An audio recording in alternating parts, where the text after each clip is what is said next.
Good morning, everyone, and welcome to First Things First. I'm Jenna Wolfe. That's the Hall of Famer Cris Carter. That is Nick Wright. We got a fun show today. Shaquille O'Neal's going to stop by, join us for a little conversation. Yeah, short guy, small guy. We'll talk about that. We got some insight into Aaron Rodgers and the Packers, but we got to start with where the state of affairs are with the Los Angeles Lakers. They acquired Anthony Davis over the weekend, that we know. Optimism is high around Tinseltown, that we also know. But did you know how high? The Lakers, tied for the most losses in the NBA the last 6 years, are currently the favorites to win the 2020 NBA title at 3-1 odds. And that's why the AD trade was so important for LA. Nick, let's kick this off with you. Will the Lakers live up to expectations? Because these are about as lofty as they get. As long as these next 30 days go right, there's no reason they shouldn't. As long as they either find a way through some salary cap manipulation and through some beneficial decisions by the Pelicans to either add a third superstar, or if those things don't happen where the Pelicans say, no, we want this to go through on July 6th, they fill out the roster with the correct complementary players, meaning wing defenders, three-point shooters, with the focus on guards, then there's no reason the Lakers shouldn't be exactly who they are in Vegas right now, which is the favorites to win a title, the favorites to come out of the West. They've got the man who I still believe is the best player in basketball, everyone knows is at the very least still a top 3 player in basketball, and a guy who is another top 10 player in the discussion for the best big man in basketball, just entering the prime of his career. It is the best duo in the NBA by a wide margin. I was thinking about this after the show yesterday. The next best duo is Russ and Paul George, Kawhi and whomever his second best teammate is. Yes. Giannis and Chris Middleton. It depends on after free agency. We don't know with KD. We don't know with Kyrie. We don't know where Kawhi is going to go. But after that, say at the end of July, LeBron and Anthony Davis will be one almost assuredly. Yes. And then as the roster sits here today, the second best is probably Giannis and Middleton, Lillard and McCollum. Like, it is the best duo in basketball. So the only thing that would prevent them from reaching their potential other than injury, and we obviously saw injury rear its very ugly head in these NBA playoffs, would be if they do not competently fill out the rest of the roster. I don't know that I should have faith in Rob Pelinka to do that the right way, but they're in a position where it's going to be hard to screw this up, and the options are pretty obvious. So, yes, I think they'll live up to their lofty potential, and they should live up to their lofty potential. Let's also, you have to throw in what's happened in the NBA in the last couple of weeks. Kevin Durant's hurt, probably going to miss 9 months, a year of basketball. Klay's hurt.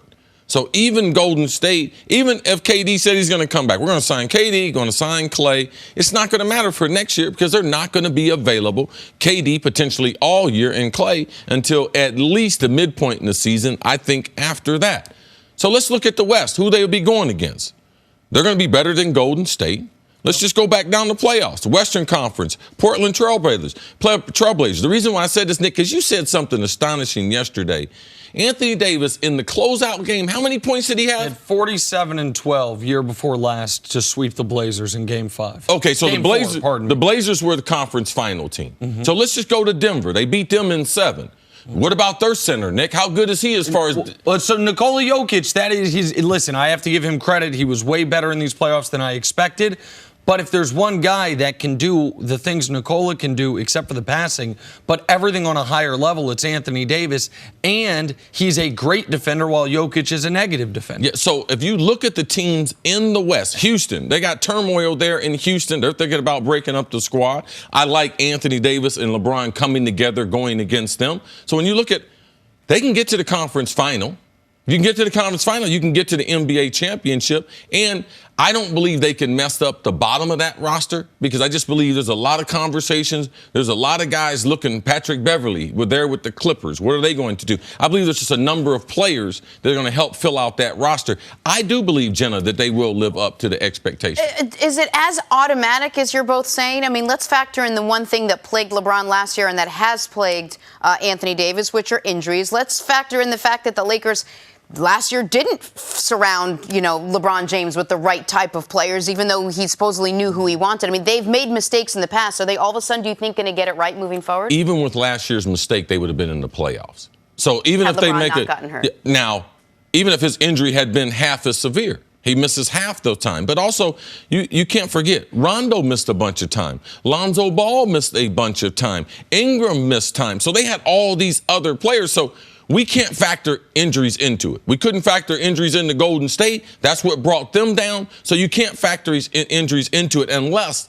a guy is trying to come back from an injury. So, no, we should expect the LeBron James that we have seen 15 out of the 16 seasons, he's going to be healthy to play 72-ish games. And I believe that Anthony Davis has gotten beyond the injury bug. That's what I was going to bring up, was I think Anthony Davis gets nicked a lot, but has not suffered any catastrophic injuries in his career. The fewest games he's ever played in a season prior to last year, and last year was not about injury, it was about the trade demand and the mayhem that followed, was 61 games. The two seasons prior to last year, he played 75 games and 75 games. So, listen, Anthony Davis is a guy that throughout his career has missed a couple games with a malady that people are like, really? But he's not a guy, it's like, oh, he had major surgery, he's out 2 months. Right. That has not been the issue for him.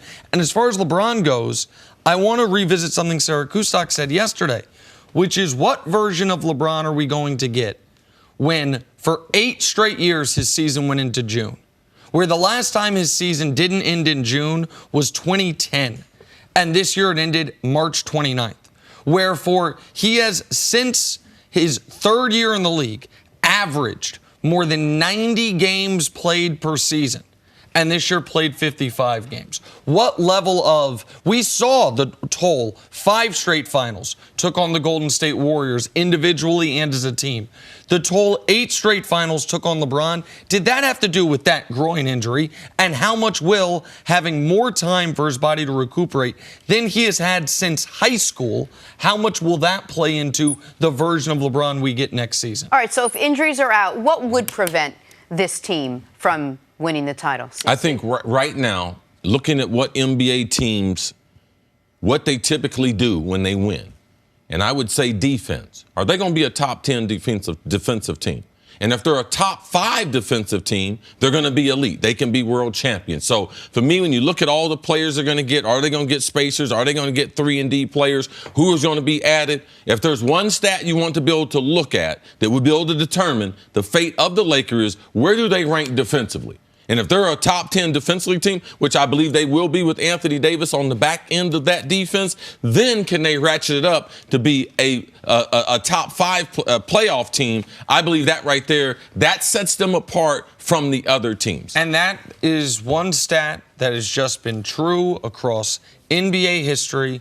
If you are not a top 10 defense, you are almost drawing dead to win the title. One of the Shaq and Kobe teams was not a top 10 defense. They ended up winning the title. This year, Golden State, 13th in defense. They don't win the title. Toronto, 6th, their top 6 defense. They do win the title. The one Cavs team with LeBron that won the title, they squeaked in at the end of the year to 10th defensively. So can the Lakers be a top 10 defense? Can they fill out the rest of their roster? And the other domino that has to fall is, where does Kawhi Leonard go?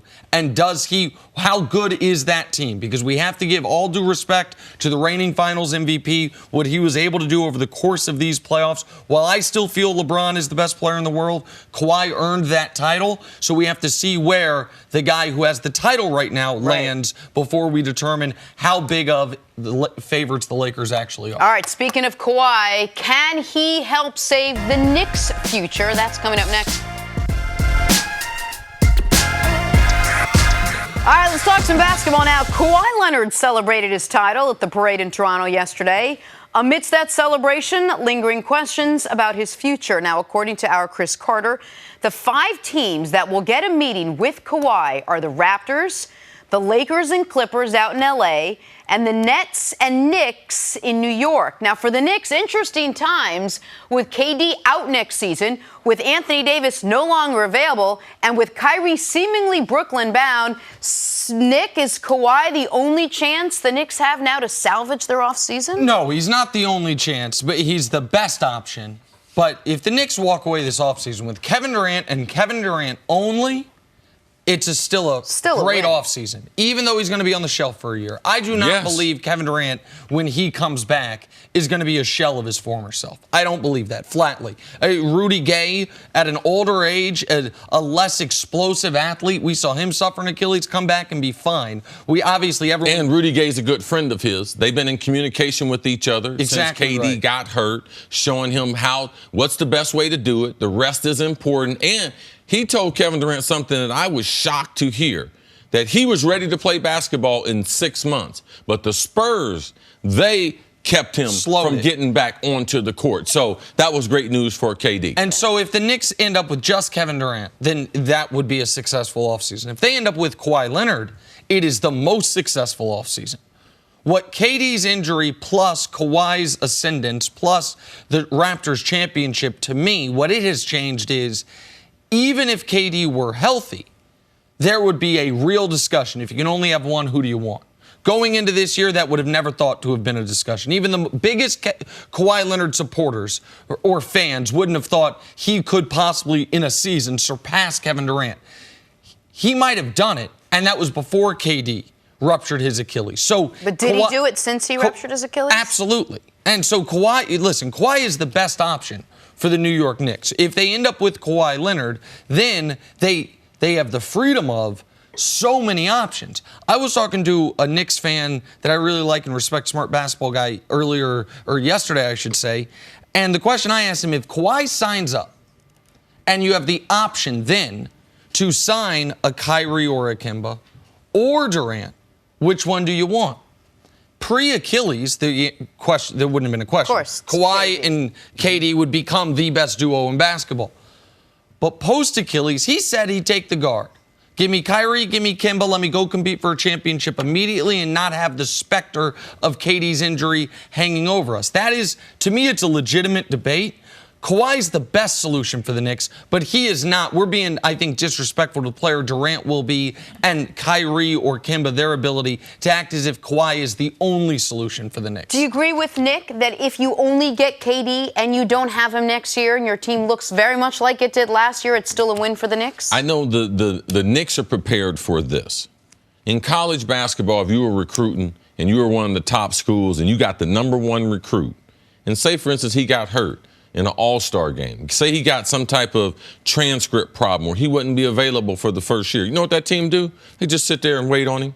And that's what the Knicks are prepared to do. They are prepared. A number of different scenarios that have been presented to me. Yes, Kevin Durant by himself, keeping the cap space available. Kevin Durant with these other players. Kawhi Leonard being priority #1 after Kevin Durant. Now, right now, I would just have to say this. The Knicks would be in a predicament if they had to decide between who was more important. They couldn't make up their mind between KD and Kawhi. And because potentially, maybe because this thing started with KD and KD has knowledge of some of the people in the Knicks organization, KD might be a little bit ahead in that. But Kawhi being 27 could be the cornerstone of the franchise for a long period of time. So I just think that the Knicks, they like the bigger. They like Kawhi and they like KD more so than any of the guards. They look at and they're better players than the guards. Flatly. They're not just bigger people. I know you like athletes, big, strong, fast, but Kawhi and KD are not the best available. But they're worried about the guards from a defensive standpoint, too. They worry about Kyrie's body, and they worry about Kemba as a defender. So it's not just the size, it's who these other players, if they be matched up with KD or with Kawhi. And so if the Knicks get Kawhi Leonard, then they go compete for a championship. That's what they do. Whether they sign another star or not, they use the other cap space intelligently. You mean if they get Kawhi and not KD? Yeah, if they get just Kawhi Leonard, you go compete for a championship. If you get Kawhi and KD's on the shelf, in that scenario, it would actually be harder to compete for a championship this year because you can't use that cap space on complementary players. But that's what you do. That's what Kawhi proved, and where the NBA is now, that we, at least temporarily, if not for a long period of time, seem to be past the era of the super team. Now, if the Lakers end up signing a third star, then we might be right back in it.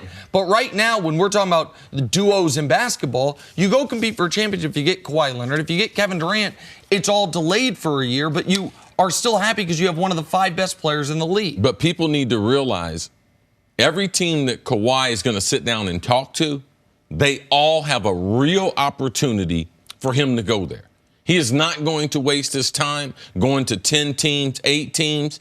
He's picked the 5 organizations that he feels like with the right stuff that he would go to all of them. He's not taking any of these visits as a courtesy.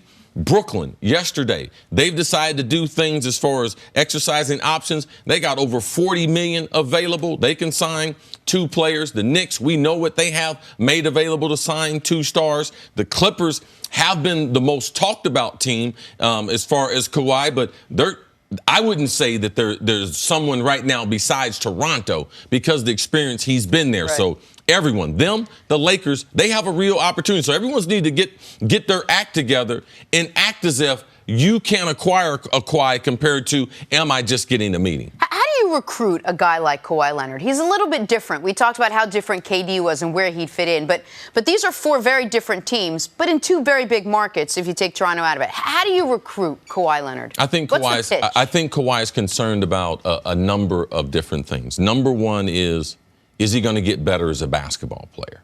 Like, he is really into improving as a player. Is he going to be in an environment that's going to cultivate learning and playing basketball the right way? Well, people saying, well, what is that? I mean, he was trained by San Antonio.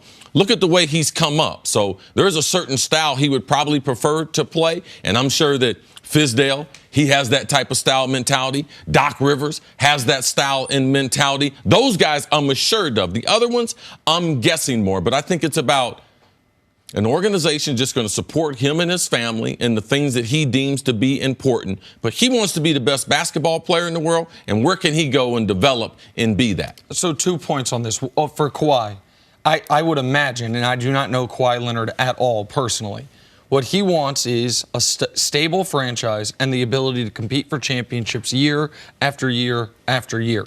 The people around Kawhi, anyone who has reached that level is typically has people in place that worry about the things that they can't spend their time worrying about. Meaning, you're Kawhi Leonard, he has to focus on basketball. But he is, at this point now, an international star. There is money to be made, generational money to be made based on being Kawhi Leonard. That is what you have representation for. That is what you have a group for.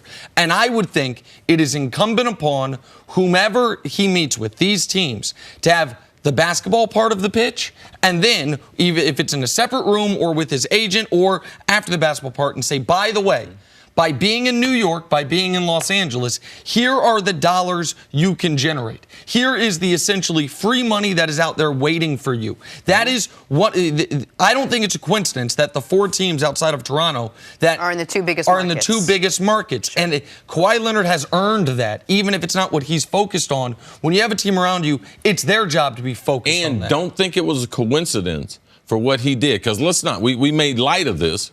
But Kawhi is the guy that dumped Brand Jordan for a New Balance. Yeah. Yesterday at the parade, he did have on a shirt. What did that shirt say? Board man gets paid. Board man gets paid. Now, you know you can only pay him so much as a basketball player. So for me, one of the pitches, and Nick got to it, is who can present to him opportunities that Kawhi can make? Because he was upset that he wasn't one of the marquee guys at Jordan Brand.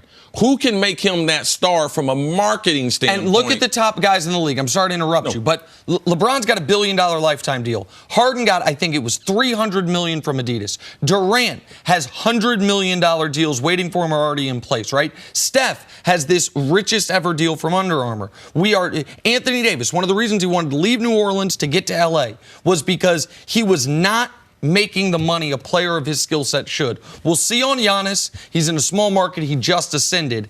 And then there's Kawhi. There's your top 7 guys in the league. All of them are equaling or outdoing their on-court earnings with off-court earnings. It's Kawhi's turn now.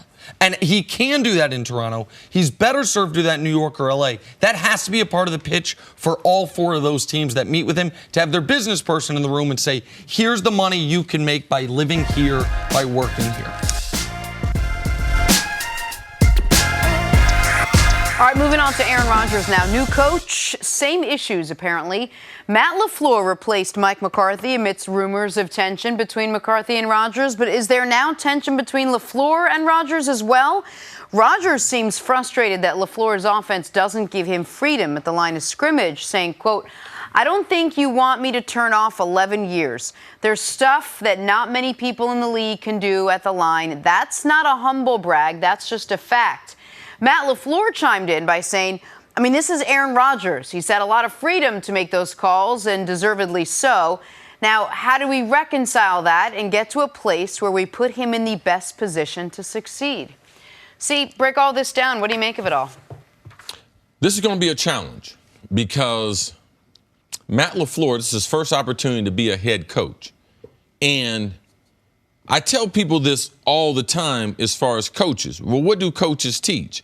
When you don't have volume after volume after volume, encyclopedia after encyclopedia of football, you know what you teach? You teach what someone taught you. Greatest influence in his life has been Kyle Shanahan. This is all he knows. He hadn't coached at a bunch of high-level places. He hadn't had a bunch of mentors, guys that are icons in football. He's going to teach what he knows. He's going to try to run everything that Kyle Shanahan ran. He's going to try to call plays the best way, the way Kyle Shanahan called plays. So this is going to be an experiment.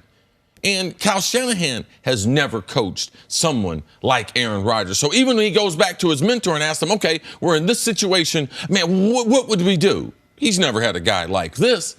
And I've seen in this league, man, there are certain guys, 99% of us, out of the over 20,000 ever played this game, we are system players. We need a harness, a bridle, a saddle. We need to be put in a situation so that we can flourish. But every once in a while, the 1%ers, and that is Reggie White, Lawrence Taylor, Aaron Rodgers, these type of guys, you have to make a system that they can flourish in. And Aaron Rodgers has seen every defense known to man. And in 11 years, what Aaron Rodgers just told the coach is, you want me to go to the line of scrimmage, and they're in a defense that I could gut right now. You want me to run a play that you gave me, and that play is not the best play for this defense, so you want me to make the adjustments after we go 3 and out, after we're off to the sideline, and you get to the side and you see the Polaroids, or you look at the computer, you make adjustments after the series. No, the great players can make an adjustment in the series. We were playing New Orleans in the playoff one time. And I'm going to tell you, Randy Moss, he taught me a lot about football because there were things that we could do with him that we would never be able to do with myself. We were in a highly contested playoff game. We knew when they put Randy and myself to the same side, they were going to try to blitz or try to bracket me. And we put in a hot call that Randy was going to stand at the line of scrimmage, and Dante Pepper, if he saw this look, was just going to throw it to him. There were the only two on the team to know I was in the way. I didn't even know what they were going to do. And look at what he does. And Randy Moss and Dante make the adjustment. They side adjust, and we get a touchdown in a playoff game, and they get their roll on. If we didn't make some changes, I saw when we played Lawrence Taylor, Buddy Ryan came in and told the team, we're going to double team him every play. I was like, Coach, we can't do that. We got a quarterback, so that's only 10 guys on the offense. We're putting 2 guys to him. Now we only play an 8-man football. He said, but if you don't block that guy, you got no chance at winning. So there are certain players in this 100-year we've been playing that you have to let them create the system.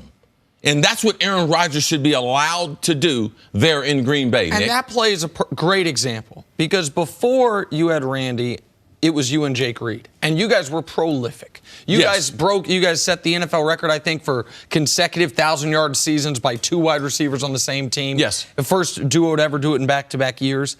And I know you love Jake and are in contact with Jake to this day, so I say there's no disrespect to him. If they run that hot to Jake, you get the first, it was 3rd and 1 there. You get the first down. Yes. And that's about it. That's it. There might have only been one football player in the league that season that play right there results in a 65-yard touchdown, break the playoff game over. You guys are going back to the NFC Championship game. There were some times with Randy, he ran some routes and broke off his route and threw his hand up. We watched the film, like, why you got your hand up? He said, that's what I'm letting you know you're open. So we start changing some things that allow him to be able to be creative. You have to adjust for elite talent. Now, everyone that makes the NFL is super talented, but if you are an elite talent amongst NFL players, and Aaron Rodgers, we all know about how elite his arm is. But what this is about is his brain. It's about when he gets to the line of scrimmage, having 13 years in this league, having seen every defense every scheme teams try to throw at him to confuse him, what he knows that Matt Lafleur will not know yet. Because I watched this offense when I was in Houston. So it was Matt Lafleur was in Houston in 08-09. I got there a little bit after. And what the quarterback in this offense has is two options. He goes to the line of scrimmage and call play A or B. And there is an enormous amount of pre-snap movement and motion that once you are actually in what you're going to run, the play clock is tick, tick, tick, tick, tick. You're down to 7-8 seconds. Even if you know what we're running is drawing dead, there's no time to change it. You just have to go with it. And that was a frustrating thing for people covering a Texans team that had Matt Schaub as the quarterback.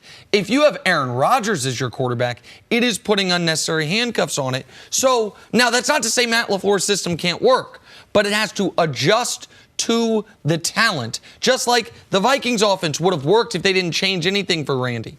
But it wouldn't have been as good as it could have been. You guys wouldn't have broke the record for points in the season if you don't adjust to your individual talent. So let's get back to how we started this segment. How does this play out? Is this going to be a series of frustrating games and weeks for Aaron Rodgers? I mean, there's going to be a sense of frustration if you don't allow Aaron Rodgers the freedom. All of our great quarterbacks in the league, that's an advantage that you have. Offensive football, there's a couple advantages that you have. One is the play call. You know where the ball's going to go. Number two is you know the snap count. So all these things you have to take advantage of. So the push-pull becomes with Matt LaFleur. First time calling plays as a head coach in Lambeau Field or wherever they go with Aaron Rodgers.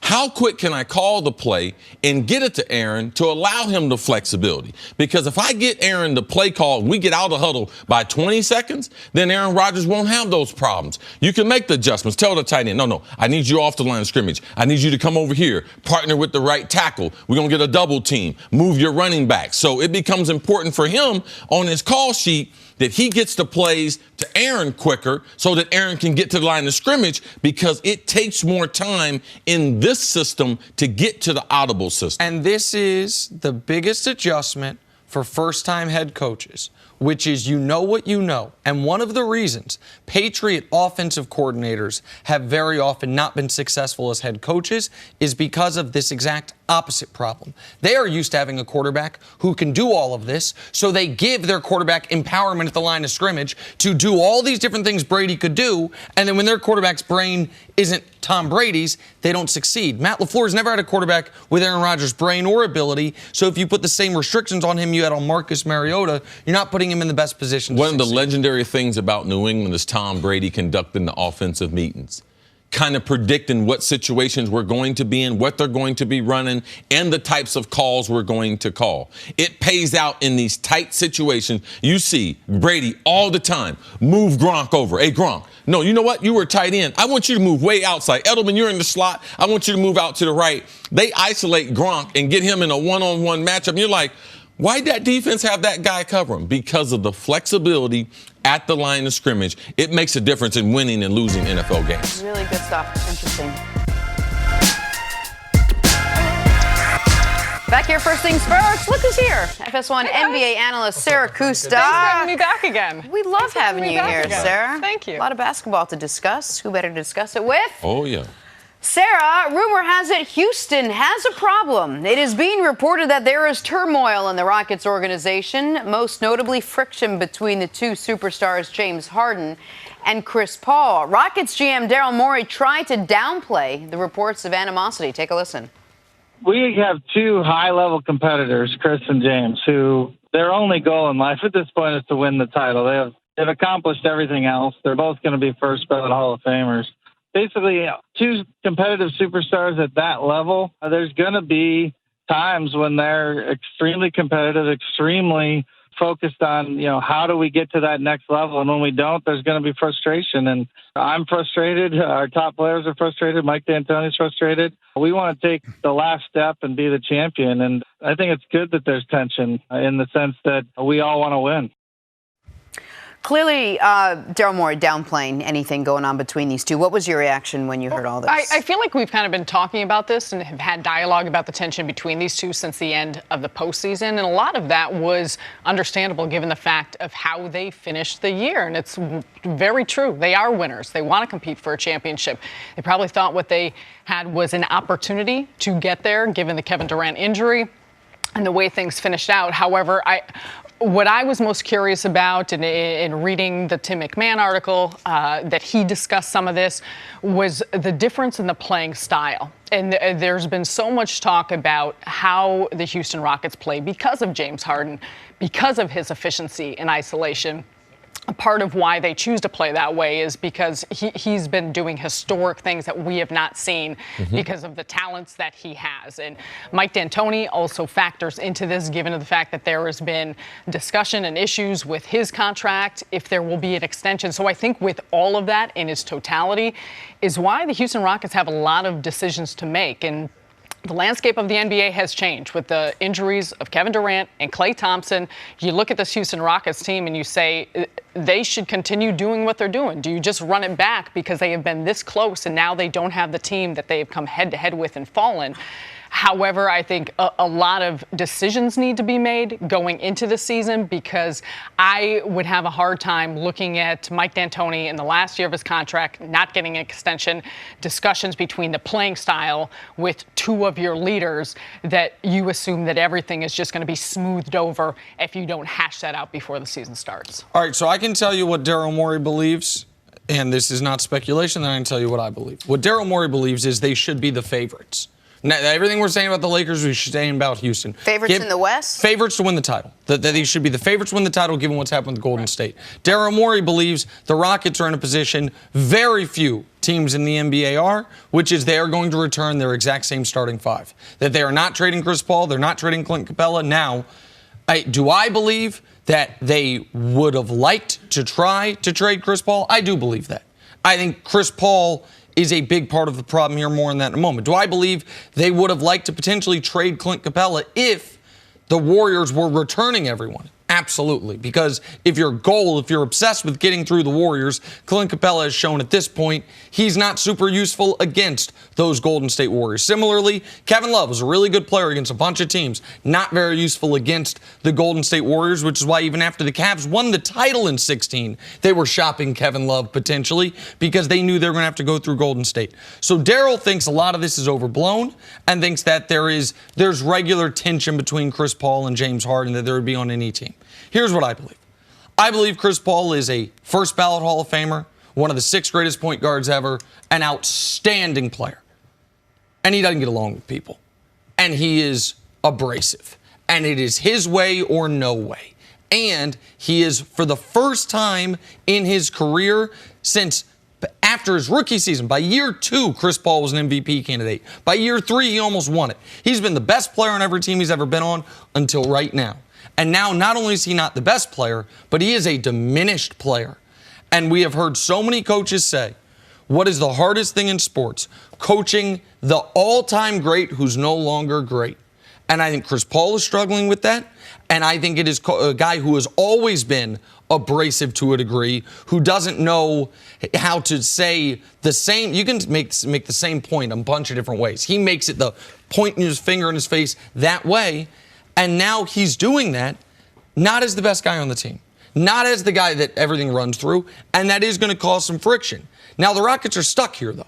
No one is trading for Chris Paul and giving you anything close to equal value. The only way you would get off that contract is including extra picks, and you're not getting a player to replace him. So that's the position they're in. Now, do I think the Rockets, despite all that, could come back and do what they did last season? Sure, they had the best record after the All-Star break, and then you'll see in the playoffs. But the team they couldn't get through, Golden State, is going to be lessened, which is one of the reasons why I think they might be putting a pause on potential major offseason moves. But this isn't all fake. Like the Chris Paul, James Harden tension is real. Is it enormous turmoil? I don't know, but it's not made up. That I'm very confident in. Yeah, a couple of things happened in Houston. Number one is they don't have any confidence in the coach. That's why they didn't give the coach an extension. Even the extension they talked about, part of the extension was they could still fire him and the money at the end of the contract wasn't going to be guaranteed. They're going to give him like $2 million, even if he signed the extension, even though Well, why are you giving me an extension? To fire me. So they got a huge problem with the coach. I think they have a problem with style. Houston is one of the few teams in the NBA during the regular season, they don't do a bunch of practicing. The owners told us that. Daryl Morey has told us that. And when you get to a playoff series, the practice and the connective tissue that they don't have, because they don't spend a lot of time on the court during the season, the postseason is totally different, where you spend a lot of time on the court and you don't see D'Antonio from a style standpoint change defensively. So they got a number of issues besides Chris Paul, because this is the same Chris Paul. He was that way in college. He was that way at every stop he's been in the NBA. And Harden's biggest problem is he looked at his critics. He looked at what people were saying. He wasn't going to be in shape. He's perfected that. Isolation ball, pick and pop, he's mastered that. So him being great has affected Chris Paul, right, because Chris Paul is used to driving the car. And you know what Houston's told him? Hey, get in the passenger seat. And he's like, man, I saw that car crash coming against Golden State. We could have avoided. I was healthy. If we would have run a different offense with me running the point, we could have potentially gotten through that. So these are all real conflicts. But right now, they got to forget all that. The way the West is shaking out, they need to come back as the same team. Capella just got better. Why? Because Golden State's not going to have the Hampton Five to be able to go against. So I think they're one of the favorites in the West as we stand today because of the point you made. They're going to have their whole starting lineup coming back. Yeah, and you look at it, I mean, the issue comes down to, and when we say with style, if on-off numbers of your two best players are better when they're each on the floor by themselves as opposed to being on the floor together, you have a problem. And that's something you need to figure out, because you're going to start a game and you're going to finish a game with those two players on the floor. So that needs to be when your team is at its best. And Chris Paul, John Wall, they have the two worst contracts in the NBA. Chris Paul is not tradable. You couldn't trade him for a six-pack and a ham sandwich right now. They got $120 million. Yeah, Jason, like that. They got $120 million coming to him over the next 3 years. Yeah. We're wondering, man, can he make it through the playoffs? Last year he did do that, but he's not the player that he once was. There's one point you made that I disagree with, and that is the faith in the coach. Daryl Morey and Tillman Fertitta went to Mike D'Antoni's house, thought they had shook hands on a deal. Mike D'Antoni says, listen, I'm non-confrontational to a fault. I should have more directly told them, just talk to my agent, Warren Legary. When they brought that same deal to Warren Legary, Legary scuttled it. This was the second time around. This wasn't the $2 million buyout. This was a better contract. I believe this is after the coach got upset, walked out of the meeting. Yep. You know what Tillman Fertitta did? He got on his private plane. So let's put that in there. Yes. He got on his private plane, went to West Virginia. And went to go see him to try to fix it. You know how I know what people believe in you? What they pay you. What's your contract say? But see, I think before the season starts, Mike D'Antoni will have a new contract. I don't believe. But why do you have to fight over it? Well, okay. Well, that's a separate issue. But because it undermines his authority with the player. Totally. Chris Paul's I'm stuck with for 3 years. So now as a coach, I come to a coach. This is my last year. I can't tell Chris Paul the truth. This is the way it's got to be. Yeah, you can't do that. One of the reasons why they. And on top of the back, $5 million a year for a coach of Mike D'Antoni's resume and caliber. I mean, that's what a lot. The offer that he didn't like was $5 million a year, and you get $1 million for every playoff round you advance. So it's $6 million if you pass the first round, $7 million if you pass the second round. Listen, I'm not negotiating the contract. I'm simply telling you I think they will get a contract done with Mike D'Antoni. And for Chris Paul can say, hey, I was great in Game 6. And it was one of the two games in the playoffs he was great in against the Warriors. But Game 5, the swing moment in that fourth quarter when they could have taken control of that series with Durant gone, Chris Paul was bad, Harden wasn't great, and that's when the Rockets, what could have been them and the Raptors in the NBA Finals, that's when it all fell apart. Once again, the Warriors were the stumbling block. After another dominating win, Alex Morgan and the United States take on Sweden in a highly anticipated showdown. Coverage begins at 2 Eastern on Fox, and all matches are live on Fox FS1 and streaming on the Fox Sports app. All right, we're back here with Sarah Kustok. It is time for us to go viral. Yesterday, Kawhi Leonard was in rare form, fully embracing the Raptors championship celebration with his teammates. His fans even got the much-coveted key to the city. Kawhi's become so popular in Toronto that even a fake Kawhi was getting some love. Look at him signing some autographs, taking selfies, and acting like it's no big thing. How tall do these people think Kawhi Leonard is, man? No, people don't realize that. And look at how thin Shaq he is actually is. not even that tall. Okay, good joke, Jenna. I just don't understand how these people get fooled by this. Or like the Klay Thompson, remember him? Yes. That was 40 pounds overweight. That was sitting in the stands? Sitting in the stands. I don't get it. Like, do they think Kawhi's really wearing his jersey? I don't understand any of it. See, you got to take. What do you got? Go ahead. What do you got? Come on. Is there a Nick Wright look-alike around? Because I like, every once in a while, I get tired of Nick Wright, and I like to have him just come in and fill in every once in a while. So. You did the Nick Wright lookalike. No, I'm just talking about this. I mean, I believe there's other people out there on the street, not famous people and everything, not cartoon characters. Not Humpty, not Tom Green, Yes. just someone. Yeah, Okay. Didn't he compare you to a cartoon character? I'm not telling you who it is because you can't remember, and it's I can't too late. remember. Okay, but I'll get back to it. I've never seen this. Squidward. We need to dig it up. You son Oh, of- yeah. Squidward. Excuse me? That's what it is. It Right is from Squidward. SpongeBob, wasn't This it? dude right here is cheering for Kawhi as much as the country's cheering for Kawhi to stay, because if Kawhi leave, what he gonna do? It's right back to being nobody. You think he's charging for those selfies? No. Absolutely not. This is fun, guys. I'm Back to glad we did this. AD. Oh, it's real Lakers funny, Dusty. Zip it Acquired back him there. over the weekend. That We have a you know. non-speaking role. Optimism is high around Tinseltown. That If we he had a also unibrow, know. though, people wouldn't know as much. You want to know how high optimism is in LA, Sarah? The Lakers, tied for the most losses in the NBA the last 6 years, are currently the favorites to win the 2020 NBA title at 3-1 odds. That is why the AD trade was so important for LA. Sarah Kustok, will the Lakers live up to expectations? If those are the expectations, I'm not certain that they will win a title next season. I think the league is as wide open as we've ever seen it. I think with the movement in free agency and the way the rosters fill out, that so much can change. However, do I think that LeBron and AD will win a title in the next 2 years, in the next 3 years? Yeah, absolutely. I think the Lakers have just as much of a shot given this move and also the other moves that they could potentially make. But LeBron, I believe, is going to have a season unlike one that we've seen in a long time, given the fact that he's gotten rest, given the fact that he is as motivated as ever. Anthony Davis didn't play as much as we would have seen last season, given the circumstances of a situation in New Orleans. So I think it's too early to say that the Lakers will win a title, but do I believe that they are one of the top 3-4 teams I would put out there? Without a doubt. I think people, and I like to go back on the history and look at this year's playoffs. What if the All-Star break, Anthony Davis is traded to the Lakers? And Anthony Davis and LeBron go into the playoffs. We saw in the first round of the playoffs, the Clippers gave the Warriors fits. Now, I'm not going to say as an eighth seed, would LeBron and AD been able to pull off that? But what about as the 7th seed? But what if they had made it to the second round? What if they had avoided them in that first round? And then we saw injuries start to take place. So, to me, seeing what Kawhi did with the supporting cast that he had, and knowing that Kevin Durant wasn't going to be there, man, LeBron and AD, yes, the league is getting ready to be reset.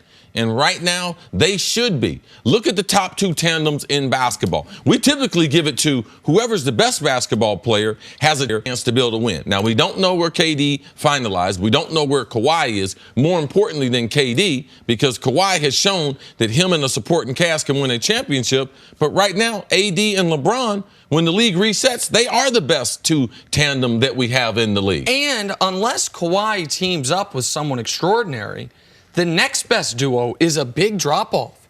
Is the next best duo Giannis and Chris Middleton? Is that what it is? Is it Russ and Embiid and Joel Ben Embiid and Ben Simmons on the list? Russ and Paul George, who, while both excellent individual players, we have seen them as a team thus far have a very clear ceiling, and that's been the first round. To your point, C, even with all the Lakers' injuries last year, if just LeBron misses half as many games and they find a way to get to the 7th spot with Anthony Davis. If they make that trade away these players, so those guys, so you have the bare bones roster that they have right now, they'll obviously fill that in. If they take the spot the Spurs were in, which is the 7th seed, Spurs took Denver 7 games. You don't think the Lakers could do that? And then, okay, listen, with respect to my friends in Denver, I'll take LeBron in the Game 7 over Nikola Jokic and those Denver Nuggets. You know what I mean? The next round, Portland went 7 games against Denver. How's that one going to go? And then could the Lakers have been in a position, if this trade happens when Rich Paul and Anthony Davis tried to force it through, where they are the ones taking on the wounded Golden State Warriors in the conference finals. Of course.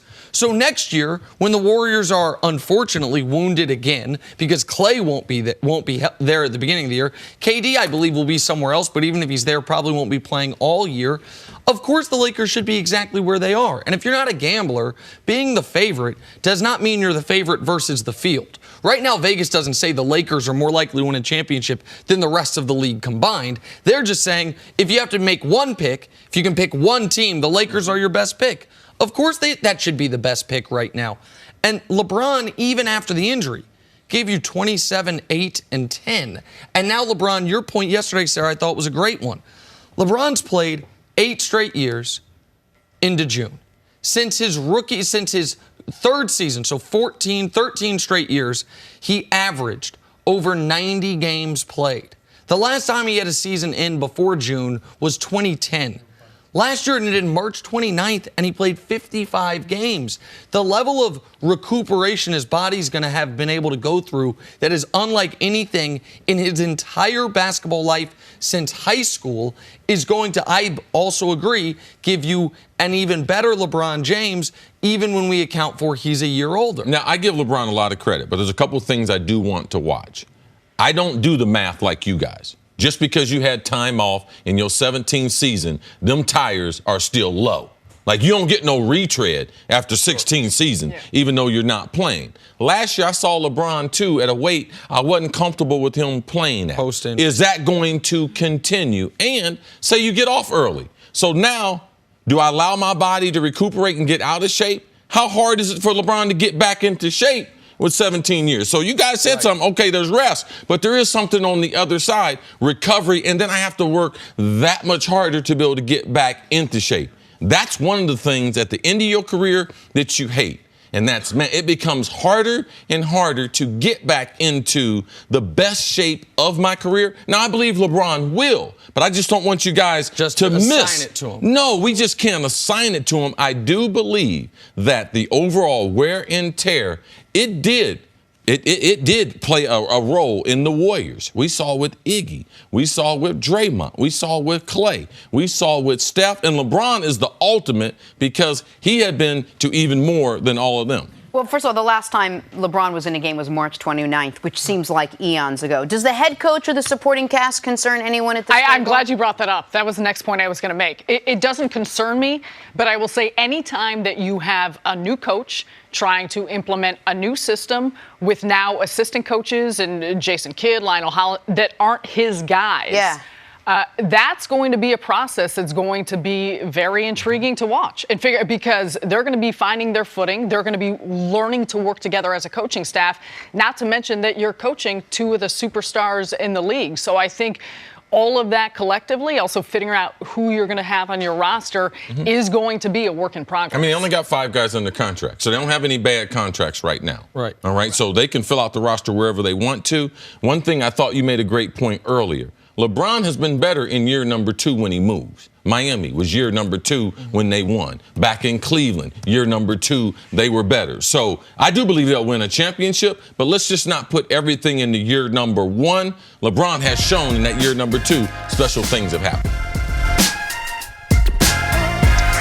Now that the Lakers have Anthony Davis in the fold, they can turn their attention to filling out the rest of their team. They currently only have 7 players under contract. See you in or out on the Lakers chasing role players instead of a third star? Jenna, I'm totally in, and the reason why is because I think it's the practical way of going about trying to build the rest of this roster. I think that the big 3 is over within the NBA, and these role players become more after we saw what Kawhi was able to do, even though Golden State did not have Kevin Durant. This roster should be filled out with guys who can shoot the 3, guards preferably, and man, this should be very, very exciting for Rob Pelinka because he pulled off the AD trade. I'm going with the role players right now. If you let me pick the players, I'd be with it. If you're getting Terrence Ross and maybe Darren Collison, maybe Seth Curry on a good deal, Patrick Beverly is a defensive stopper. It's your show, man. Like Pick the players. if I know they're going to get the right players, then I'd agree with you. But you can't screw up Kawhi. You can't screw up Kyrie Irving. And just because Rob Pelinka didn't screw up the AD trade, I'm not just going to assign to him some brilliant deal-making abilities. Maybe Rob Pelinka wasn't a problem, though, in L.A. Yeah, that's all. You know what? What and about he could that? prove that this summer. If they don't Maybe get the problem was, I ain't going to be here. So I'm out just because you can't screw up Kyrie Irving or Kawhi Leonard. Yesterday, an article was released detailing reported turmoil between James Harden and Chris Paul. For the fourth time in 5 seasons, the Rockets were bounced by the Warriors. Nick, you in or out on the Rockets needing to make a trade to still be an elite team next season? I think the Rockets will make some moves to supplement their bench, but their starting 5 I expect to be back in full, and if they're not an elite team, then we're out of elite teams. So I'm out. Like, I understand they have a Chris Paul contract problem. They might have a Chris Paul-James Harden slight relationship problem, but they still have the best record in the NBA post-All-Star break. They still have a guy who's going to finish first or second in MVP voting, probably second. So if they're not elite, who is elite? I'm out. I'm out because the Western Conference. If Golden State was coming back as we know it, man, I would be like, no, we got to break them up. If they're going to play the Hampton 5, man, which gives Houston problems the last several years, I'd be like, no, trade Capella, try to do what you can. But Chris Paul has an ugly contract that is not tradable. So I got to be out. Come back as you are right now, and you're one of the top 3 teams that we're going to have in the Western Conference. Let me ask you this real quick before we move on. Capella for Draymond, who says no? It's an interesting one. Golden State says no. Golden State says no. Yeah. Oh, okay. Good. About to have to pay Draymond a lot of money next summer. All right, the Pelicans are reportedly interested in trading for All-Star guard Bradley Beal with the recently acquired 4th overall pick from the AD deal. Nick, you in or out on New Orleans trading for Bradley Beal? Oh, I'm absolutely in on this. New Orleans all of a sudden could become a playoff team in Zion's first year. I like the move they made. You had to trade AD. You got the most you could. But one thing they're missing is spacing. You add Bradley Beal, you get that spacing. Now, you either have to send Lonzo to the bench or there'd be maybe a starting lineup issue there. But Bradley Beal for the 4th pick and something else, I'm absolutely in. I think he'd pair beautifully with Drew Holiday and Zion Williamson. Well, they don't have a point guard between Drew Holiday and Bradley Beal. I got to be out. Both of them play off the ball more than they play on the ball. Lonzo is a starter. So, look, your proposed lineup, this is what we got. Lonzo on the 1, Beal at the 2, Holiday at the 3, Zion at the 4. We're going small. Yeah, you Brandon Ingram at the 5. Yeah, you're going to get... We're going small. They're going to put you guys... You know what they're going to do? Put the little small guys into a blender in the little Smoothie King Center that they play in right there and blend them all up and pour them into a glass. Make them a little smoothie. I'm out. That was graphic. Got to be out, man. Drew is a 2. Now I'm just hungry. On to the NFL. Matt Lafleur replaced longtime Packers head coach Mike McCarthy, and Aaron Rodgers is already expressing frustration that Lafleur's offense doesn't allow him freedom at the line of scrimmage. See you in on the Packers having an elite offense next season. I'm going to be in, but that conversation that Aaron Rodgers and that coach are going to have is going to continue. And if that continues in the game, typically they get a little bit heated. This is something I want to watch. But Aaron Rodgers should have a top 5 offense. I don't care if they go back to the Lombardi days. All right? As long as Aaron Rodgers is pulling the trigger, he should be on a top 5 offense. 100% agree. He is one of the 2 most talented quarterbacks in football. He clearly was, I think, clearly glad they moved on from Mike McCarthy. You have fresh blood in there as the head coach calling the plays. Maybe a little bit of friction in the beginning, but I'm absolutely in. Aaron Rodgers is too talented to not be the quarterback of an elite offense in back-to-back years.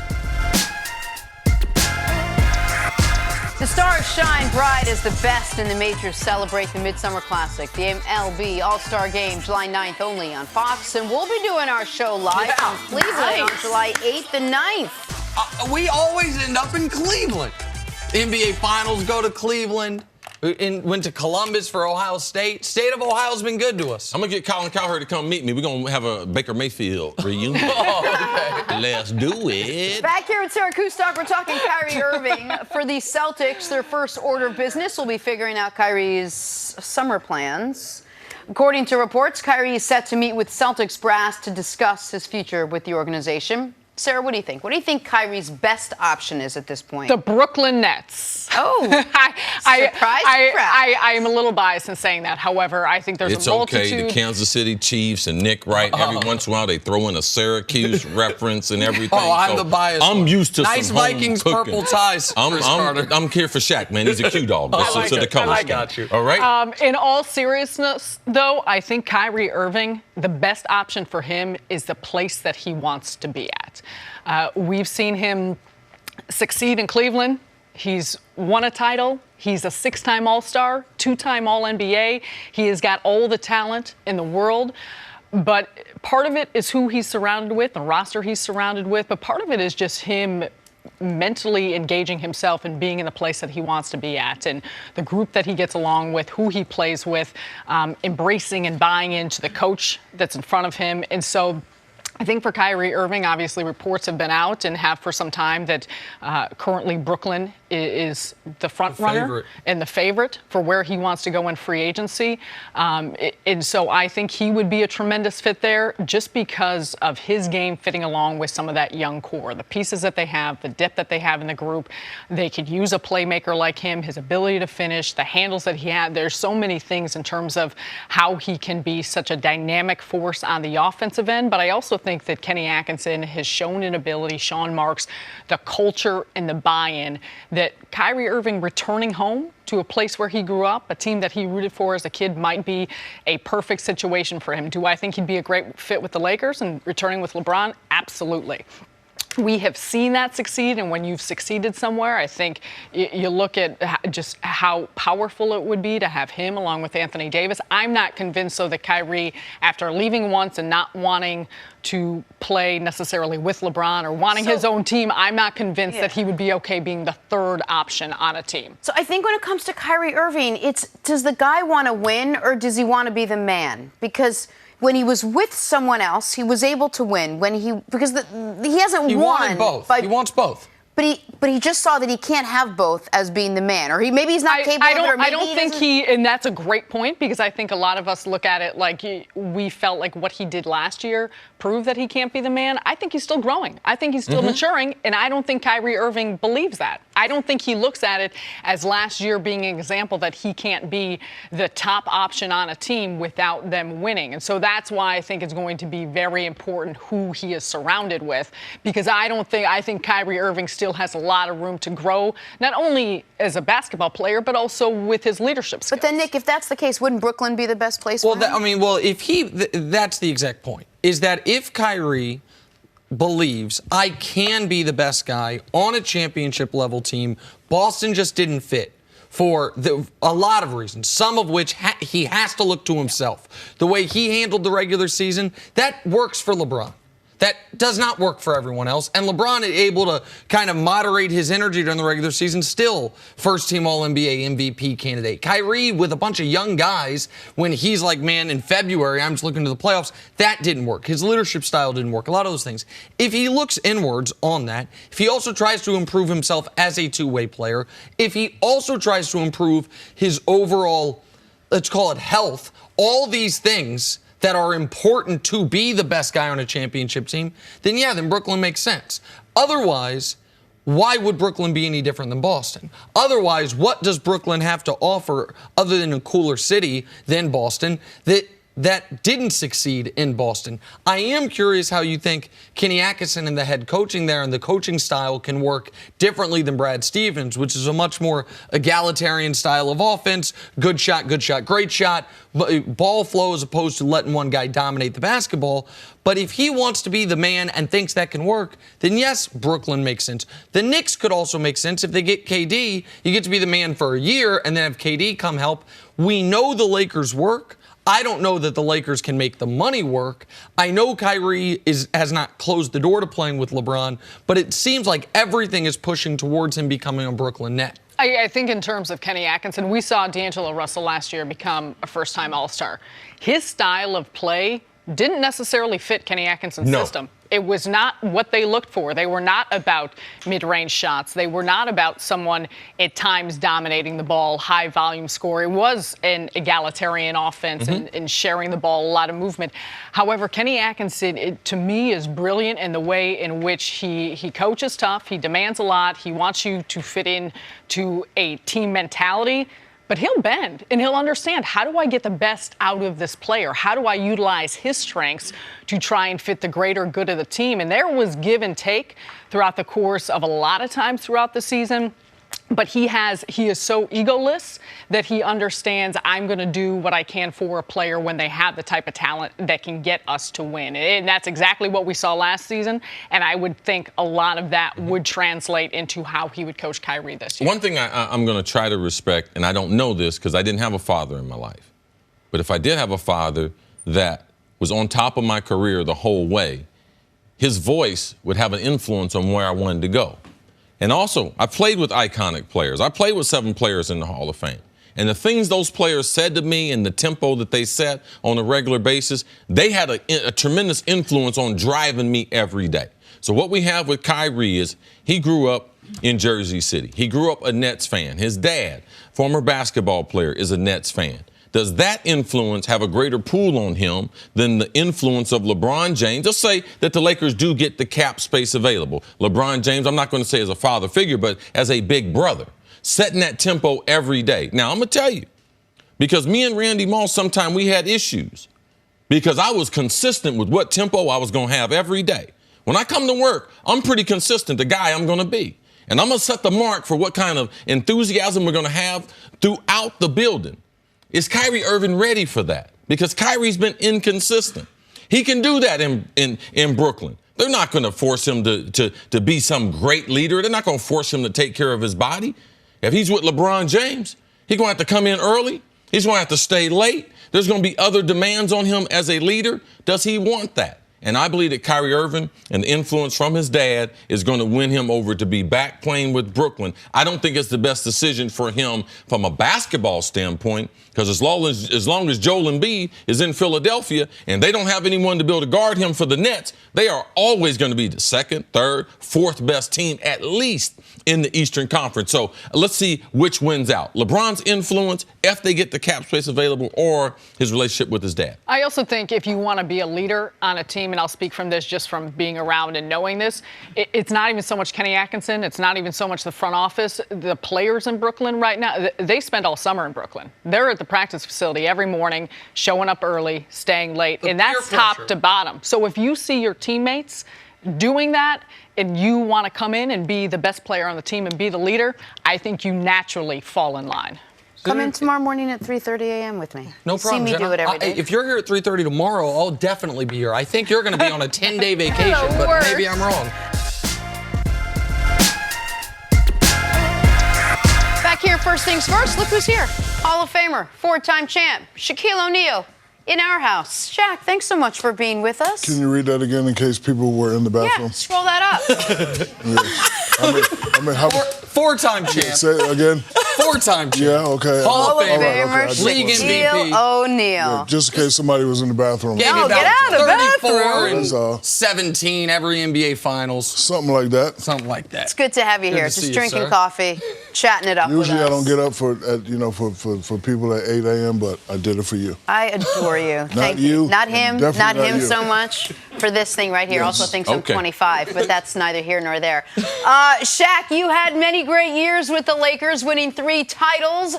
The Lakers now the favorites to win the title this coming season at 3-1 after acquiring Anthony Davis from the Pelicans. You posted this on the gram, Photoshop of AD and LeBron celebrating a title. So let's start with you. Should the Lakers be favorites to win it all this coming season with everything you saw happen this last week? The favorites, no. You know, you still have to go with Golden State. Houston's still going to be up there. They're up there. They're back in talks. They're back in contention. I like Kuz, AD, and LeBron, the first 3. There's still a lot of speculation of some other people that's coming. You hear Kemba Walker. You hear possibly Kyrie. I even heard Kawhi's name thrown around. So we should wait to the end of the summer before we start saying this team's going to win, this team's going to win. However, the 3 of Kuzma, Davis, and LeBron, I like that. if you had to choose between spending all the available cap space on, call it Kyrie, or spreading that money around and bringing in a guy like Danny Green, bringing in Patrick Beverley, bringing in 3 rotation, a couple starting level players, where the league is right now, where LeBron and AD are each differently in their careers, what do you think? If the Lakers had those 2 options, what would be the better course of action? Well, the Lakers are used to winning multiple championships. If I was the owner, I wouldn't care about the salary cap. I would like to try to get back to prominence. Now, the team that's been dominating the league for the past 4 or 5 years, they have 3 superstars. Usually it's a 1-2 punch, but they have a 1-2-3 punch. So I got to go for the 3 punch.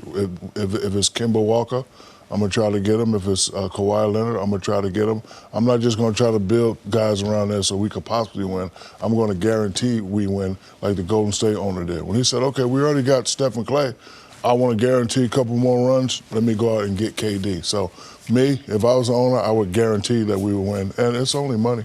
Hey. Sure. Well, if it's you, go it's over the cap, money. it's only money. Well, let's take it just one step back. What was your reaction to getting Anthony Davis in the first place? I knew that it was going to happen. I thought it was going to happen last season, but it didn't. Things got a little messy. But I knew it was definitely going to happen because, both sides kept pushing. And, New Orleans waited, and they felt they got what they wanted for Anthony Davis. So now they have a young nucleus with Mr. Ball, and they got the Zion kid coming in, and they still got some pieces there. But they're definitely a young team. But I knew it was going to happen, and hopefully he can live up to that pressure, because it is pressure when you play for a prestigious organization. I remember when I first got there, first thing Jerry West did, he sat me down in the stands, and it was beautiful how they set it up because the building wasn't really lit, and then the lights come on. No, first he said, listen, I know you like rapping and doing movies and doing all that stuff. All that's good, but when it's said and done, you could either be a bus or you could be you see the light on Magic. You see the light on Will. He said you could be one of the greatest players and your name could go up there. So that's the type of pressure that he's on. So, we've been letting him slide by not making the playoffs now, but now you got to win now. Well, people may forget, our younger viewers may forget, but before you got to the Lakers, you were in the discussion to be the best player in the league already. You'd been to an NBA Finals. You had super high-level success already. You had knocked Michael Jordan's team out in the playoffs. I know the NBA burnt the tapes and pretend that series didn't happen. Right. It happened. You guys beat them. And so you were in a different position than AD is. AD has played 5 second-round playoff games in his career. So now he's with the best player alive. He's with the greatest franchise in the history of the league. You just touched on it, but can you talk about what that pressure is for a guy who's been playing, not in obscurity, but in New Orleans without real expectations? Chris knows this. When you're deemed as a great player, you're expected to win. And no excuses. Nobody cares if you're hurt. Nobody cares if your other teammates ain't stepping up. You're expected to win. Now in L.A., when you go to L.A. and you play with the best player in the world, you're expected to win. When you play for a franchise such as Boston, L.A., even Miami Heat, you can throw it to them, and Golden State, you're expected to win. Ever since LeBron was 14 years old, I've been very close as far as the people around him was very, very aware. But when I came to Cleveland, I was there doing an event. You were LeBron's teammate. And you gave me some of the greatest insight I had ever heard about LeBron. You were the first person I ever heard say that he was a basketball genius. He was a savant. You were talking about how he memorized the certain sets and would call them out. Even the coaches sometime, he was ahead of the coaches. In practice, he would call out things. How does basketball work in Los Angeles with LeBron James in his second year with Anthony Davis? Are you a pick and pop? Are you a pick and roll? How would you run them from an offensive standpoint with those 2 superstars playing together? First thing, I would come in, I'd show them a tape of Showtime. So this is what L.A. basketball is all about. They miss a shot, we running. We ain't calling no plays, right? That's the first thing I'll do. So I want everybody to get in perfect shape because we running. Now if we got a run set offense, LeBron going to have the ball, pick and pop. We're going to give Kuz some touches like that. Kimba's there. We're going to let him go to work. But, a lot of times when everybody's in the same flow, you don't run plays. Like, if you know anything about the triangle, our rules was you miss, we run it. slow it down, get it in the diesel, cut, boom, boom, boom, boom, boom. They start hacking Shaq and Diesel. He don't make the free throws, don't even throw it to him. Let Kobe get it the whole fourth quarter. So they're going to have some type of conversation, how they want it to flow. But if I'm them, I'm getting back to running. This is L.A., baby. We're not walking it up. We running. We flying, period. Are these two, Anthony Davis and LeBron James, already the best duo in the NBA right now? No. Who? I still like Steph and Clay. Steph and KD. Just out of respect. Yeah, well, I mean, not out of respect, just, out of what they've done for the past 4, 5, 6 years.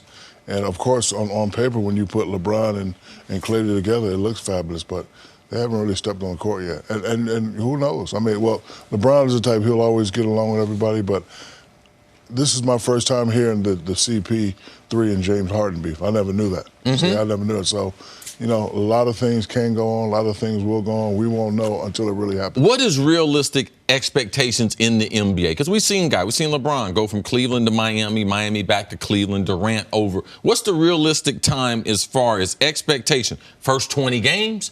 All-Star break? 30 games? Till we should see, a fine-tuned machine offensively and defensively with AD and LeBron on the court? It depends on how you look at it. I could say about 20 games, but when we learned how to be champions by Phil Jackson, he gave us a formula. And the formula was be dominant at home, be above 500 on the road, and beat the teams you're supposed to beat. So if they come in with that attitude, it should take them no time. But, I mean, listen, it's only going to be pick and pop, running, lobs. It's not a lot. It's not rocket science what those two have to do. They definitely know how to play. Both of them are very unselfish, so it should go pretty well. Let's talk about the coaching for a moment, because with no disrespect to Frank Vogel, the Lakers made this clear. He wasn't their first choice, wasn't their second choice, might not have been their third choice. You had the pleasure in your career of playing for some great coaches and some great organizations. You also played for some coaches that weren't up to that level. What is the biggest difference as a player, as a dominant player, between having a great coach and a coach that's finding his way? I don't want to disrespect all the coaches that I ever played for, but I knew that once I had a guy that had a resume that I believed in, then it would, take me to the next level. Because this, when you're the main guy, things don't go right, it's going to be your fault first. Yes. Oh, you missed that pass on the first down, it's going to be your fault first. Yeah, they typically didn't say that about me. Okay, yeah, you're right. More your free throws than right. that. Yeah, I understand. Yeah, you're right. You're right. I owe you one. So just know it's coming. So I was always at the point in my career where I never wanted it to be about me or my fault. So a lot of times when coaches would say something and I knew that you really don't know what you're doing and I would do something different, once I played for a guy like Phil Jackson, I'm like, okay, I know he knows what he's talking about because I seen this exact same thing when he was with the Bulls. Once I played for Pat Riley, the great Pat Riley. So once I had coaches that had that resume, I was able to get it done. However, I mean, Tyronn Lue didn't have a great resume when he coached LeBron the first time, and they were able to win. So maybe I was wrong in my thought process. But Frank Vogel is a players type of coach. He has great rapport with the players, and he's going to let LeBron do what he does. And LeBron always plays the right way, so it ain't like a guy that dribbles 150 times and, tries to take over the game. LeBron's going to be running, kicking, doing all that stuff. Shaq, you spoke glowingly of the Lakers organization this morning.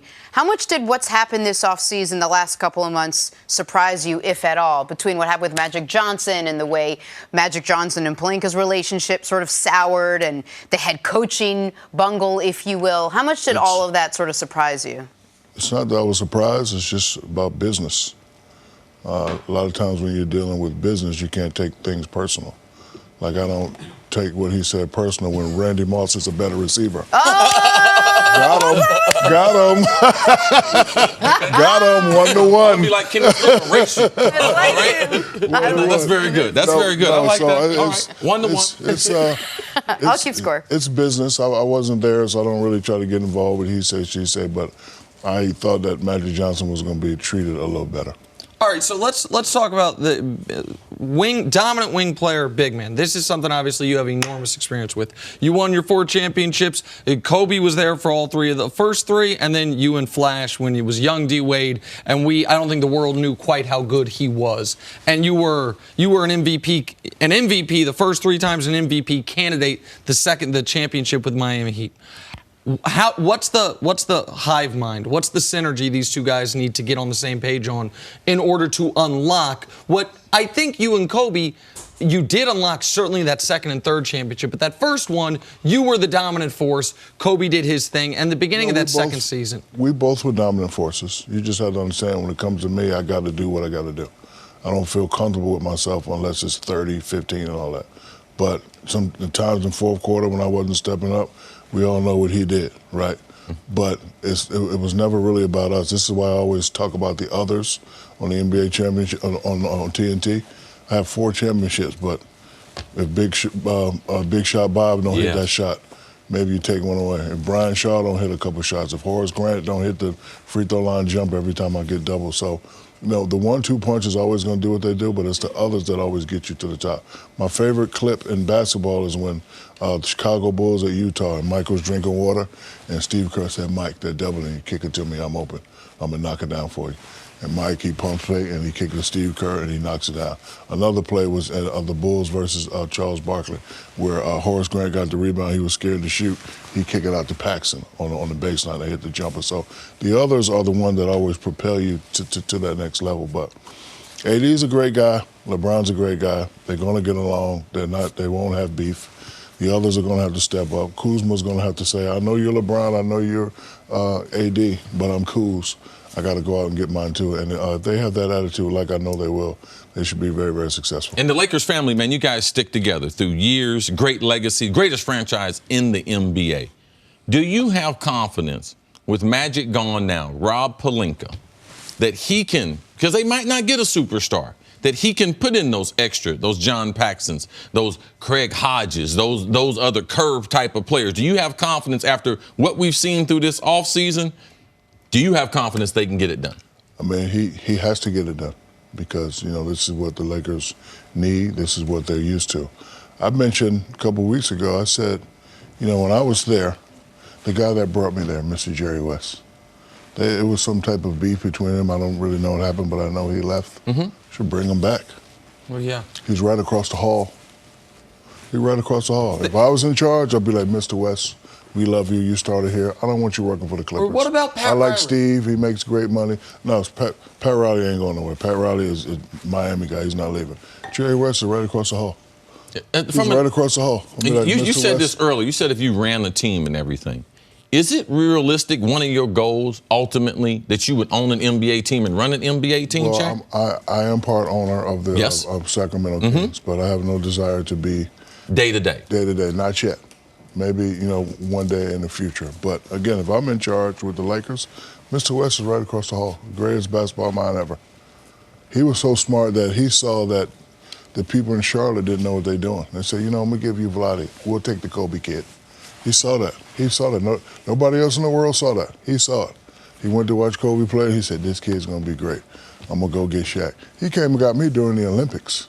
And it was so smooth how he did it. He said, "Listen, I know I've never talked to you before, and I know the Orlando Magic are offering you that. I'm going to offer you this."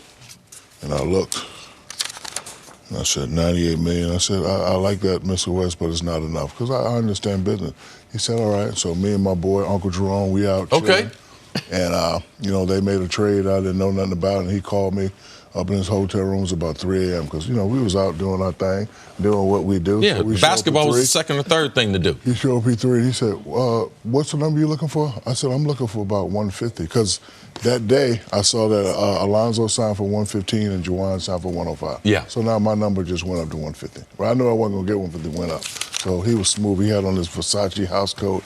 He had like a little gangster pipe. He said, "What's the number you looking for?" He said, "I'm looking for 150. He said, "I can't get you 150, but I can get you this." And I opened that thing up and said, 1200000. I was like, "Mr. West, I'm good." So, but I had never talked to him before, but that's how smooth he is. And then as I was signing, he said, "Let me tell you something now. I got this young kid coming in by the name of Kobe Bryant. You and him gonna win multiple championships." That's what he said. So he's right across the hall.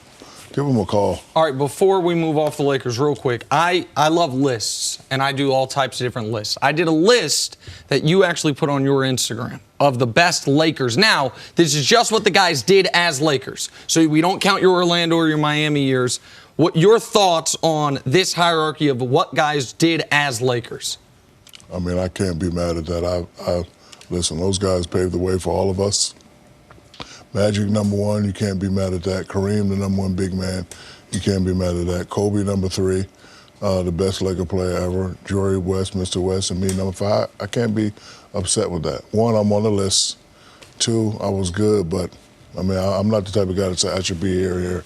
I think that's, you guys are. And I appreciate you having me on the list. And Chris and I disagree on who the greatest basketball player of all time is. He says Jordan, I say LeBron. But where we agree is you get one player all time, the absolute peak of their powers, one game, save the world. Who's your number one draft pick?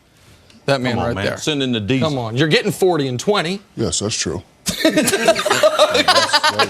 easy. I mean, hold on, you say who's the best player? LeBron. I agree with Chris on this one. Man. Stop it. Stop We it. appreciate it. Yeah, stop it. You Michael stick Jordan. around one more segment. We got Yes, so I much will. more we want to talk to you about. Take a Michael break. Much Jordan, more stop. First Things First right after I'm gonna this. spank you right now. Stop it. This is what great. your guy Charles Barkley it. did to me, Yeah, yelling at stop me it. about that. Back here, First Things First, still talking, hanging out, spending some time with Shaquille O'Neal. All right, Shaq, you got a lot of roles in your career. The newest one being Carnival's Chief Fun Officer. What does that mean? What does that entail? I'm the one that ensures that when you go on these cruises, you have fun. I used to live in Miami, across from the port of Miami, and Mick Harrison is the CEO. Beautiful house. I used to take a couple fishing trips and take my friends around and be like, Shaq, live over there. I was a hypocrite about the cruise ships because I just used to see this big shape, and I figured it was for old people such as yourself. 2 to 1, got them, 2 to 1. So I figured it's for old people. And one day I had a meeting with And one day I had a meeting with Mickey, and I couldn't believe all the stuff that was on The business. Yeah, no, forget the business. They got water parks, they got restaurants. It was a beautiful thing, and I was like, Mickey, a lot of people my age, because I'm still a young guy, they don't know about this. Please let me do something with you. And he named me CFO, and I just make sure that people when they come on the boat, they just choose fun. So are there any ship in particular you're telling us about? Anything else we need to know? Well, yeah, I have a restaurant in Vegas called Big Chicken, and in spring 2020, Carnival will be putting my restaurant on 20 ships.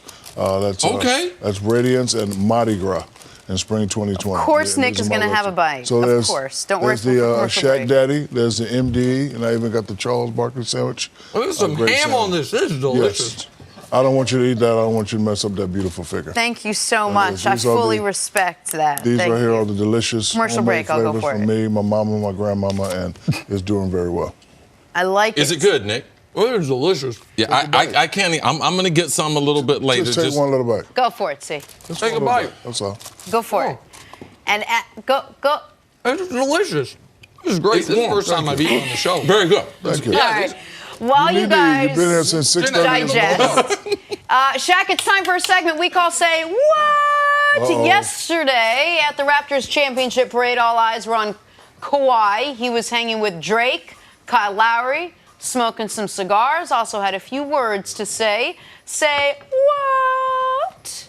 Enjoy this moment and have fun with it.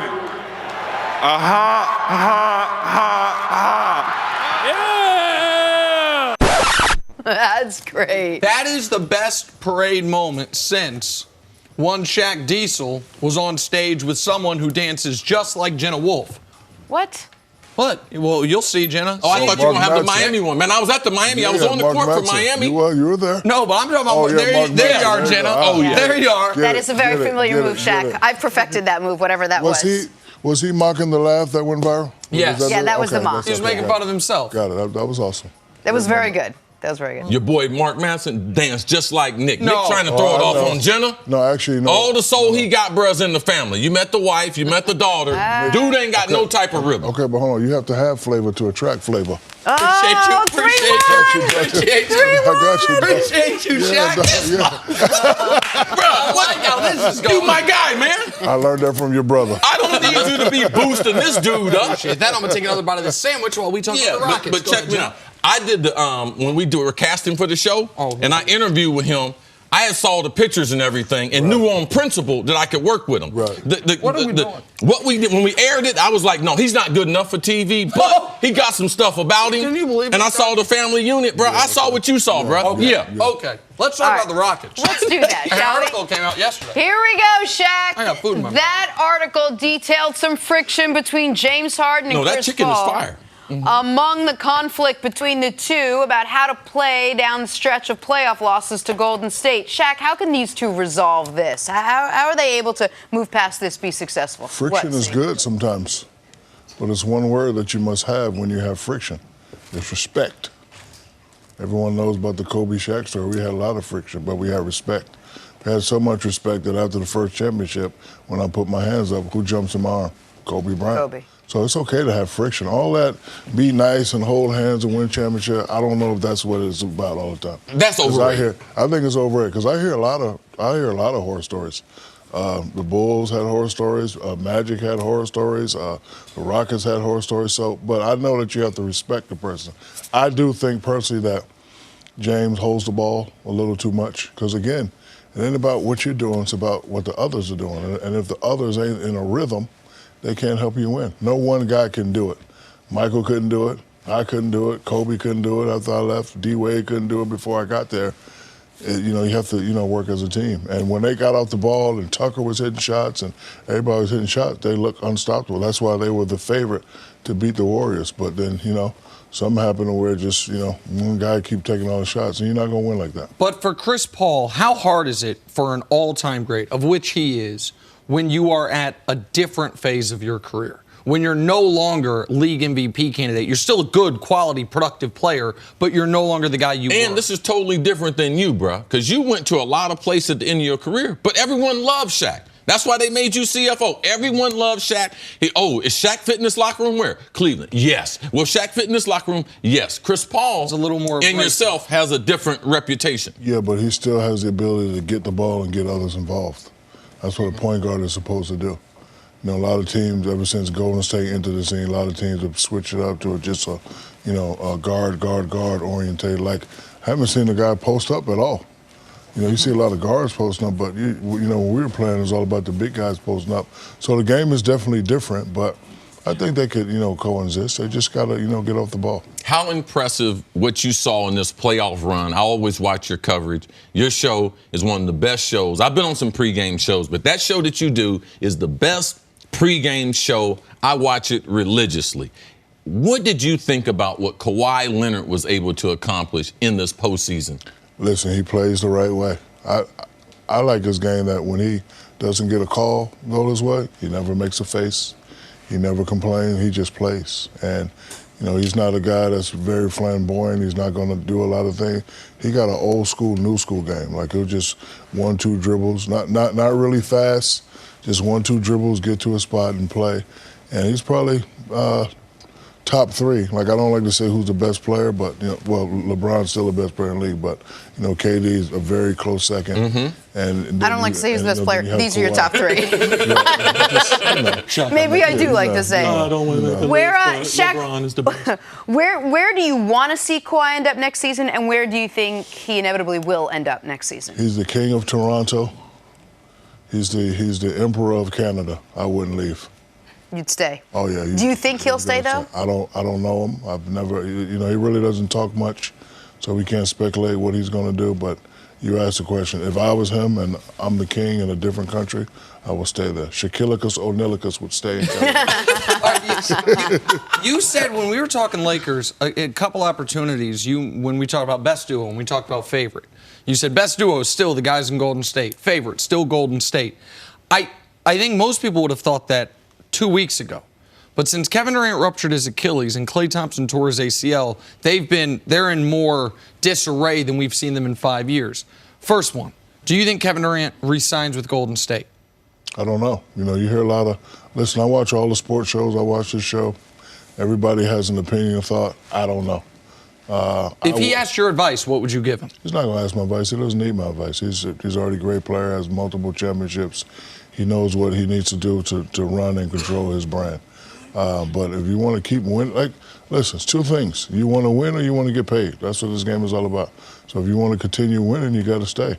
You want to get paid and you want to, run your own team and you want to, be the man, you come to the Knicks, right? So I don't know what he's going to do, but I know that he's definitely going to come back with vengeance. Not from an advice standpoint, but there have been very few players like you on and off the court. I remember reading a story about you as a youngster, I think 14 or 15, and your foot size at that time, you couldn't find shoes for yourself.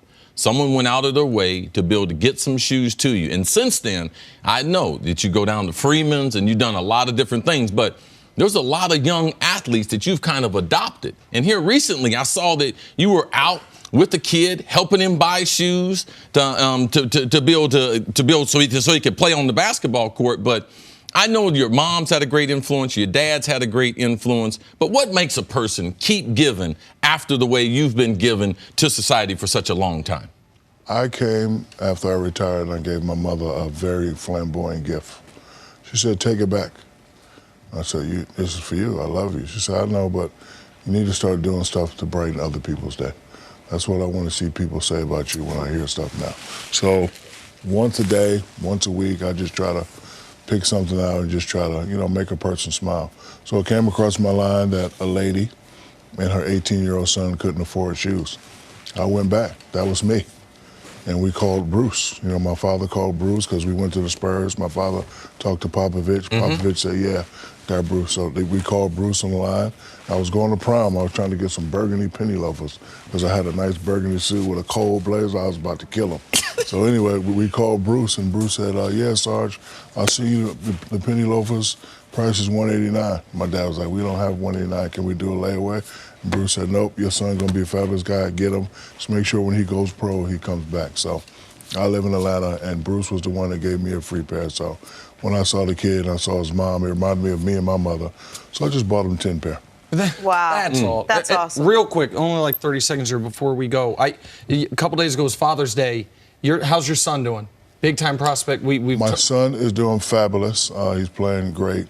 It was very tough what we were going through. I just try to walk him through as best as I can.